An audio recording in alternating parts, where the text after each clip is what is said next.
Derin Sual proqramının bugünkü qonağı Azərbaycanlı protestant keşiş Müşfiq Bayramov və xristiyanların dediyi kimi Pastor Müşfiqdir.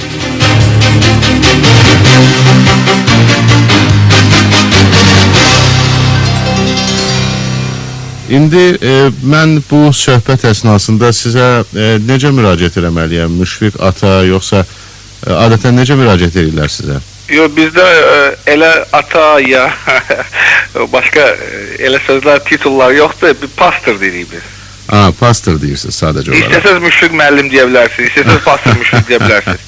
Necə özünüzü rahat hiss edirsiniz? Yəni ki, bu situasiyanın özü biraz qəribədir, maraqlıdır. Şəxsən mənim üçün maraqlıdır, çünki Azərbaycanlı pastorla birinci dəfədə danışıram. Necə oldu ki, siz birdən-birə qərara gəldiniz ki, yoxsa birdən-birə bəlkə də heç olmadı, necə oldu ki, xristiyanlığa gəldiniz, pənah gətirdiniz, belə deyək?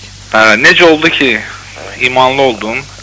Sadəcə insanların həyatında sualları olan kimi, mənim də həyatımda suallar vardı. Və o sualların bəziləri dərin suallar idi və mən onlara səthi yanaşmaq istəmirdim. Nə kimi dərin suallar, nə kimi yəni? Məsələn, günah varmı və yəqin ki, mən günah etmişəm, məndə təqsir hissi var və günah bağışlanırmı, yoxsa bağışlanılmır. Əlbəttə, mən dinə müraciət eləmirdim. Çünki mən özüm deyə bilərəm ki, çox güclü bir ateist idim. Və bu suallarla mən çoxlu dini ədəbiyyat oxuyurdum. Və hətta bir il yaxşı müsəlman, əgər belə demək olarsa, olmaq istəyirdim. Və hətta mən qarşıma məqsəd qoydum ki, təmiz Azərbaycan dilində danışacağam, heç bir rus kəlməsi işlətməyəcəm və nitqimdə heç bir söyüş olmayacaq, heç bir xoşa gəlməyən sözlər olmayacaq. Yəni bunların hamısını mən idarə edə bilirdim, kontrol edə bilirdim. Amma sonda gördüm ki, hətta öz zahiri davranışımı dəyişə bilirəmsə, ürəyimi dəyişə bilmirəm. Yəni də hələ deyək ki, qatillik, deyək ki, fikri ya hissi və yaxud da deyək ki, hansısa bir pis paxıllıq ya həsəd, o hisslər gəlir mənim ürəyimə və fikirləşirdim ki, bu elə bir oyuna bənzəyir. Mən bir tərəfdən öz davranışımı dəyişmək istəyirəm, amma digər tərəfdən içəridən daxilən mənlə saf deyiləm. Və sonra bir dəfə məni dəvət etdilər, bir Bibliya toplantısı vardı, bir kilsəyə. Orada sadəcə Bibliyadan, İncildən vəz olunur. Mən çox üzr istəyirəm, yəni bu barədə danışmazdan öncə mən istəyirəm belə bir şey soruşum. Yəni dinə gəlmədən bu, tutaq ki, günah cəzalandırılır.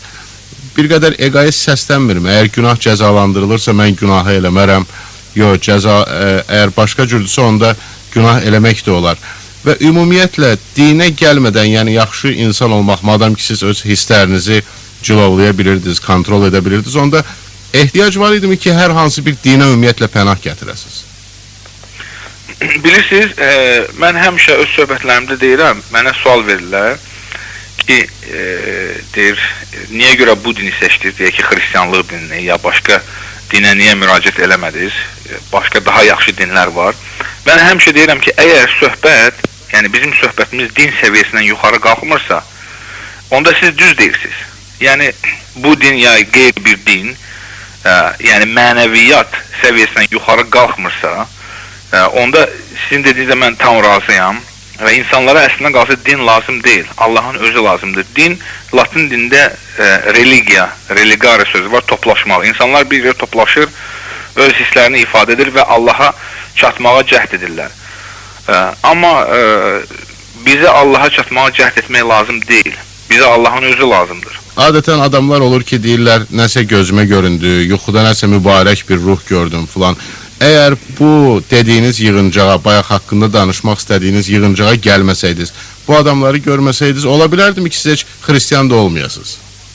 Ola bilərdi, amma digər tərəfdən mən indi onu bilirəm, Bibliyanı oxuyandan sonra və bu təlimləri daxilimdə olandan sonra, bunu bilirəm ki, Allah mənə başqa bir yolla şəhadət edəcəkdir. Çünki İncildə yazılıb ki, yəni insanlar hətta şəhadət etməmişdən əvvəl bizə göydə olan ulduzlar, kainat, hər yer, bütün yaranışa baxsaq Allaha şəhadət edir. Yəni Allah bizə müxtəlif yollarla şəhadət edir. Amma yəni digər tərəfdə mən qarantiya vermirəm ki, mən xristian ola bilərdim. Ola bilər, olmayardım. Amma ola da bilər ki, olardım. Çünki Allah istəyirdi mənə çatsın. Amma hər halda bu rast gəldiyiniz mi deyim, görüşdüyünüz mü missionerlər hardasa həlledici rol oynadılar? Demək olar. Yəni insani nöqteyi nəzərdən demək olar. Nə ilə cəlb elədilər? Yəni nəyə görə məhz bunlarla görüşdən sonra artıq qətiyyətli oldunuz bu barədə? Əslində qalsa mən ilk dəfə kilsəyə gedəndə missioner yox idi. Yalnız Bakıdan olan bir qrup insan vardı və onların içərisində bir nəfər pastor vardı. Yerli Bakılı idi və o da vəz edirdi. Amma missionerlər sonradan gəldilər. Yəni sadəcə olaraq deyək ki, müəllim kimi deyək və yaxud da bizi ruhlandırmaq üçün deyək, başqa yerdən başqa imanları biz dəvət etdik və missioner deyəndə də bunları nəzərdə tuturuq. Bunların deyək ki, məni ruhani dəstəkləməkdə deyə bilərəm rolu olub, amma deyə bilmərəm ki, yalnız onların səbəbindən mən imana gəlmişəm. Xristian olmaq sizə lazım idi, can atırdınız və oldunuz. Onda nəyə görə belə bir xristianlığın, indi mən bildiyim qədər protestantlıq təriqətinə siz aidsiz. Nəyə görə məhz xristianlığın belə bir spesifik qolunu seçdiniz? Yəni Britaniyada bu var, Qərbi Avropada bu təriqət var. Yəni demək istədiyim odur ki, nəyə görə əgər belə demək mümkündürsə xristianlığın daha ortodoksal o cərəyanları sizi cəlb eləmədi? Yəni adi xristianlıq cəlb eləmədi, məhz protestantlığı seçdiniz. Bilirsiniz, əslində qalsa elə protestantlıq adi xristianlıqdır. O birisi biraz mürəkkəb xristianlıqdır. Çünki orada Bibliyada yazılanlardan başqa müxtəlif iyerarxiya, təbəqəli keçişlər, müxtəlif adət-ənənələr var. Bizim, yəni protestantlıq nə deməkdir? Sadəcə Bibliyada nə yazılır, biz ona inanırıq. Çünki şam ağacı, yolk ağacı, nə bilim cürbəcür adətlər, cürbəcür geyimlər, bunlar Bibliyada yoxdur. Bibliyada, yəni deyək ki, Slavyan xalqları və yaxud da köhnə Roma xalqı, başqa bütpərəstlikdən olan bəzi adət-ənənələr də kilsəyə, xristianlığa gətirilib. Amma sadəcə olaraq biz Bibliyada nə yazılıb, ona inanırıq və onun üzərində, o həqiqətlər üzərində öz həyatımızı qurmaq istəyirik. Allah bizdən yalnız bir şey istəyir ki, biz ona inanaq, öz ürəyimizi ona verək. Aydındır, hər halda indi bunun Anglikan kilsəsinin də timsalında görə bilərik. Və elə Lüterin hərəkatda hardasa ictimai hərəkat kimi başlayıb. Yəni demək istədiyim nədir? Bu pravoslavlıqdan və yaxud qədim Qafqaz Albaniyasının mənsub olduğu Xalkedon təriqətindən qədim deyil. Yəni daha təbii görünməzdimi ki, Azərbaycan torpağında doğulmuş bir adam kimi hardasa elə pravoslavlığa pənah gətirərdiniz. Hətta necə deyim, o qədim Alban kilsəsinə pənah gətirərdiniz. Bilirsiniz, siz çox gözəl danışdınız tarixdən. Azərbaycan 1-ci əsrdən 5-ci əsrə qədər xristianlıq olub və 4-cü əsrdə siz bilirsiniz Albaniyanı Knyaz Cavanşir xristian dövləti kimi idarə edib və özü də xristian imanlı olub. Əlbəttə, mən bu öz tariximizlə öyünürəm və həmişə də cürbəcür söhbətlər düşəndə, xüsusilə bu Qafqaz regionunda erməni, gürcü, köhnə Azərbaycan kilsələrindən söhbət düşəndə mən həmişə qürurla deyirəm ki, bizim kilsəmiz olub və Azərbaycanın ərazisindəki kilsə binaları bizim öz tariximizdir. Yəni başqaları öz adlarına çıxmaq istəyirlər. Amma siz də o kilsəni seçmədiniz, belə deyək. Bilirsiniz, mən buna öyünürəm, amma digər tərəfdən yəni mənim o kilsəyə qarşı və yaxud onların hər hansı adət-ənənələrə qarşı mənim böyük bir etirazım yoxdur. Amma mən daha çox sadəliyi sevirəm və gəldiyim həmən qrup da belə olub ki, bu deyək ki, kilsədən olub. Aydındır. İndi biz qayıdaq yenə də bu missionerlər söhbətinə, çünki bu Azərbaycanda daha aktual bir söhbətdir. Sizə elə gəlmirmi ki, missionerlər keçmiş Sovet İttifaqının ərazisini və ümumiyyətlə Azərbaycanın ərazisini belə deyək, öz fəaliyyətləri üçün təsadüfən heç də məkan, meydan seçməyiblər. Siz düz deyirsiniz. Çünki bizdə deməli missiyologiya desək, yəni missiyalar elmində belə bir anlayış var.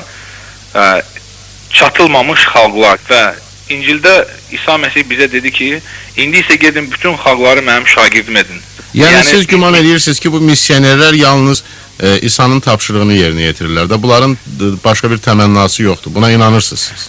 Bilirsiniz, mən hamının yerinə danışmaq istəmirəm, çünki mənim tanıdığım missionerlər, yəni belədir. Mən özümü də missioner hesab edirəm. Ümumiyyətlə, hər bir insanın bu həyatda missiyası var, amma belə adlandırılan missionerləri götürsək, bilirsiniz, əgər onlar başqa məqsədlərə xidmət edirsə, bəzən mən belə də eşitmişəm ki, məsələn, Türkiyədə ya başqa yerlərdə həmişə onları casus kimi damğalayırlar, ya başqa sözlərlə damğalayırlar. Yəni ki, bununla əlaqədar orqanlar var və o orqanlarda hər şey gözəl bilirlər, kim nə ilə məşğuldursa, yəni kimin nəfəsi nə ilə gedib gəlir və yəni bu barədə mən narahat deyiləm və əgər kimsə onun xəbis əməlləri, xəbis məqsədləri varsa, öz layiqli cəzasını da çatacaq.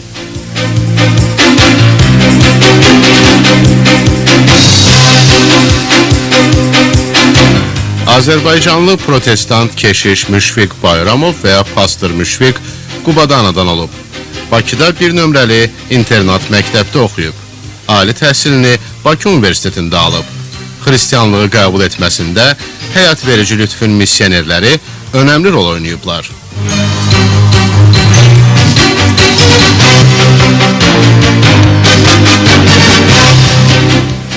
Bir məsələ də var ki, mən nəyə görə dedim bayaq, keçmiş Sovet İttifaqı və o cümlədən Azərbaycan. Çünki bir növ belə bir təsəvvür də yaranır ki, bu missionerlər adamların, əhalinin, o necə deyərlər, maddi sıxıntısından da biraz istifadə edirlər və hər yerdən, hətta Allahdan da əlinin üzüldüyü bir vaxta yaxınlaşırlar və nə dərəcədə sizcə bunlar səmimidirlər? Bilirsiniz, yəni müəyyən dərəcədə burada həqiqət var. Çünki bugünümüzün həqiqəti nədir? Demək olar ki, insanların əksəriyyəti maddi cəhətdən sıxıntı çəkir. Ona görə də sizlərlə bir kimə yaxınlaşsaz, onlar maddi cəhətdən sıxıntı çəkir. Və mən bilirəm, kilisaya bəlkə də kimsə gəlir, deyək ki, ola bilər ki, tək-tük adamlar olsun ki, gəlir, gözləyir ki, bəlkə mənə pul verəcəklər, yaxud nəsə verəcəklər. Bilirsiniz, İsa Məsihin dalınca İncildə yazılıb, minlərlə adam gedirdi. İsa Məsih onlara deyirdi, sizin bəziləriniz möcüzə görməyə gəlir, digərləriniz çörək yeməyə gəlir. Çünki bilirsiniz, çörək verirəm.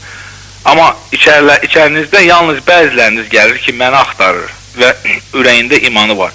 Amma şəxsən mənim özümdən deyə bilərəm, bilirsiniz, mən tərcüməçi işləyirəm, İngilis dilini, Azərbaycan və Rus dilini tərcümə edirəm və Azərbaycan Dövlət Universitetinin Riyazi Mexanika Riyaziyyat Fakültəsini bitirmişəm və mən çox sahələrdə işləyə bilərəm və işləyirəm də tərcüməçi kimi.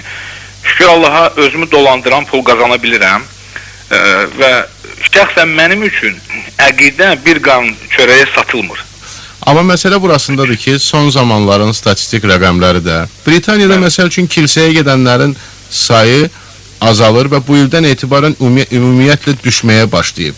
Siz necə bilirsiniz, o adamlar ki, o din adamları ki, öz ölkələrində bu dinin, belə deyək, nüfuzunu saxlaya bilmirlər, onu bəlkə kompensasiya etmək istəyirlər yeni ərazilərin hesabına. Bilirsiniz, qərb demək olar ki, ümumilikdə götürsək, post-xristian dövründə yaşayır və bunlar aydındır, bunlar məlumdur və onların imansızlığı mən heç nəyinə izah edə bilmərəm. Amma Bibliyada yazılan peyğəmbərliklər həmişə yerinə yetir. Çünki inanan adamlar həmişə azlıq təşkil edib. Əsl, həqiqətən inanan adamlar. Dindən söhbət getmir. Yəni, Bibliyada belə bir söz var, qalıq deyilir. O insanları qalıq kimi adlandırır. Və İsa Məsih də dedi, genişdir o darvazalar ki, fəlakətə aparır və oradan gedən də çoxdur. Dardır o qapı ki, xilası aparır, onunla gedən azdır. Amma nəzərə almaq lazımdır ki, bu qapıdan təkcə o din yox və yaxud mənim şübhələndiyim kimi siyasət yox, həm də həmin ölkələrin, lap belə deyək, qərbin mədəniyyəti gəlir. Siz narahat deyilsinizmi ki, Azərbaycanın o ictimaiyyətinin malik olduğu mədəniyyət dağıla bilər? Çünki adi şeylər var. Məsəl üçün, bizdə ata-ananın qabağında oğul və yaxud onun həyat yoldaşımı deyim, nişanlısı deyim, heç qol-qola getmirlər. Amma Qərb mədəniyyətində bu tamamilə normal bir haldır və xristianlıq çox mümkündür ki, bunları da gətirsin özü ilə bir yerdə. Buna necə baxırsınız? Bilirsiniz, əslində qalsa xristianlıqda olan və yaxud da qərbin mədəniyyətində olan çox şeylər əslində qalsa şərqdə gəlir. Yəni İsa Məsih şərqdə doğulmuşdu. Yerusəlimdə, Nazaretdə, yəni doğulduğu, yaşadığı yerlər buralar idi.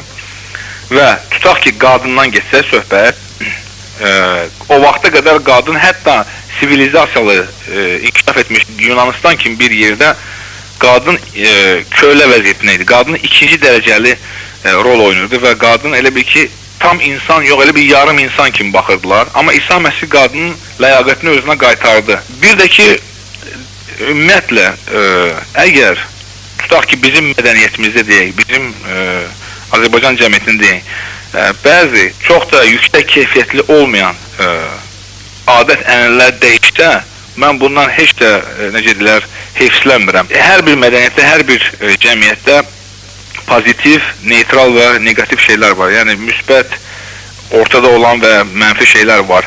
Misal üçün, tutaq ki, hər hansı bir cəmiyyətdə oğurluq eləmək yaxşı bir hal sayılır və ona kişi kimi baxırlar. Deyir, filan kəs at oğurladı, ya filan şey oğurladı, bu kişilikdir, bu yaxşı xüsusiyyətdir. Yəni, demək istəyirsiniz, hər mədəniyyətdə pis və yaxşı cəhətlər var. İndi Azərbaycan hazırda atəşkəs şəraitindədir, daha doğrusu müharibə şəraitindədir və xristian bir ölkə ilə bu vəziyyətdədir. Qarabağ məsələsinin deyək ki, hərbi yolla həllinə siz necə baxırsınız? İncildə İsa Məsih deyir ki, düşməninizi sevin, bir üzünüzə şillə vursa, o bir üzünüzü çevirin. Sizə kim istəyirsə ona yaxşılıq edin, belə şey də var da. Bəli, yəni bəzi insanlar bunu elə başa düşür ki, yəni siz əski kimi olun, sizin şəxsiyyətiniz yoxdur, hər küçədən keçən sizin üzünüzə tüpürə bilər, şillə vura bilər. Bu, o mənada deyil, yəni bu Allahın mərhəmətinin necə dərin olduğunu göstərir ki, Allah günahlıya yenə də şans verir ki, tövbə eləsin və desin, mən üzr istəyirəm. Aydındır. Mən inanıram ki, hər bir kəs özünü müdafiə eləyə bilər, özünü müdafiə eləmək hüququna malikdir. Bibliyada yazılmayıb ki, öldürməyin. Bibliyada yazılıb qatillik eləməyin. Haçan biz Ermənistanın sərhədini keçib o tərəfə kimisə öldürmüşük. Hər bir kəsin özünü müdafiə eləmək hüququ var. Yəni siz bu problemin hərbi yolla həllini məqbul sayırsınız? Əgər özümüzü müdafiə eləmək lazım gəlsə, bəli. Yox, müdafiədən artıq keçib, torpaq işğal altındadır da, belə deyək. Qızğın başla eləmək əvəzinə mən daha çox tərəfdarıyam, sülh yolundan həll olunsun. Əgər birdən mümkün olmasa həll eləmək sülh yolu ilə? Mümkün olmasa bilirsiniz, necə, mən ümid edirəm, mən dua edirəm ki, mümkün olsun.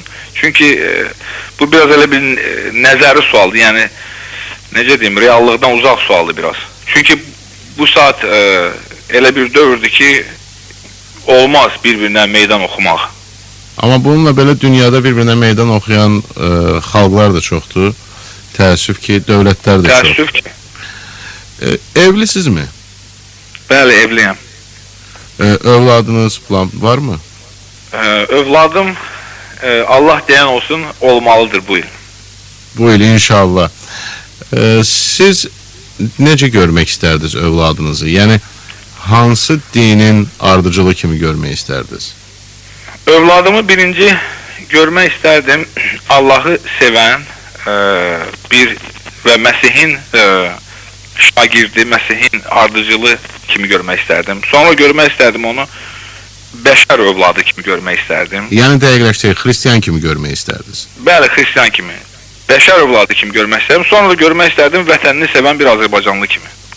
Aydındır, onda belə bir sual ortaya çıxır. Tutaq ki, sizə cəmiyyətinmi və yaxud yaranmış situasiyanınmı verdiyi azadlığı belə çıxır ki, siz öz övladınıza vermək istəmirsiniz. Siz dini özünüz seçmişsiniz, xristiyanlığı. Amma belə bir hüququ övladınızın əlindən almaq mı istəyirsiniz? Yox, bilirsiniz, o onun hüququdur həmişə. Çünki tutaq ki, mən onu məcbur etdim, zorla dedim ki, sən xristiyan ol.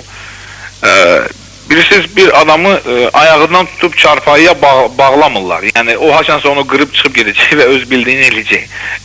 Yəni ki, zorla adam özünü sevdirə bilməz. Məhəbbət, iman, bunlar elə hisslər, elə anlayışlardır ki, bu ya ürəkdə var həqiqətən, ya yoxdur. Bu zorla olan şey deyil. Yəni bu xristianlıqla bağlı rituallar ki var, siz bunları eləyəcəksinizmi? Tutaq xaç suyuna çəkmək kimi, xaçaçur etmək kimi.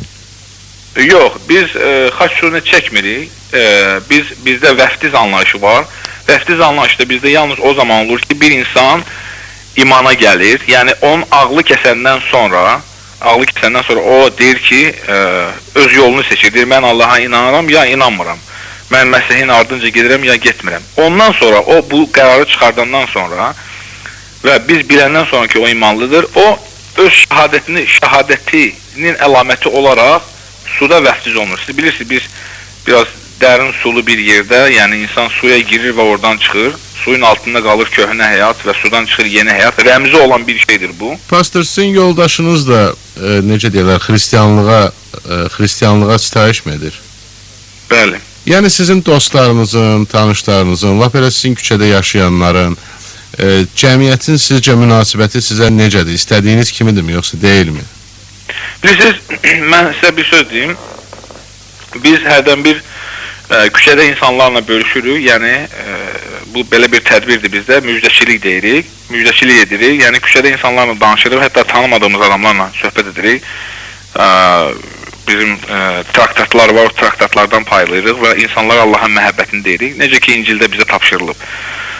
Və bəzi insanlar bunu anlamır, bəzi insanlar isə təəccüblənirlər ki, yəni necə ola bilər ki, həqiqətən bir insan təmənnasız olaraq başqalarına bu xəbəri çatdırmaq istəyir, Allahın məhəbbətini bildirir. Yəni bir xristiyan kimi siz Azərbaycanda, Bakıda, küçənizdə bir çətinlik, belə sıxıntılı bir vəziyyətlə üzləşmirsiniz?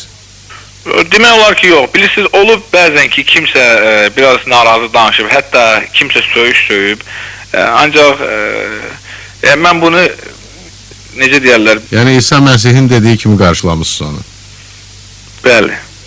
Aydındır. Onda sizi İncildə necə deyərlər, ən çox təsirləndirən bir cümlə ilə bugünkü sorğu-sualımızı, müsahibəmizi başa çatdıraq. Hansıdır o cümlə? İsa Məsih çarmıxın üstündə ölərkən axırıncı sözləri bu idi ki, o kütlə ki orada yığılmışdı, qəzəblə ona baxırdı, təhqir edirdi, söyürdü, tüfürürdü.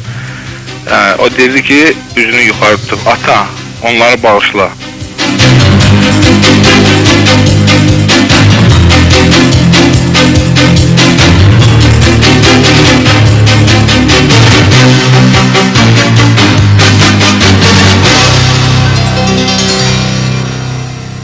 Müşfiq Ataya çətin sualları Zülfüqar Fətoğlu verirdi. Növbədə Vəfa Fəxrinin ingilis dili dərsidir.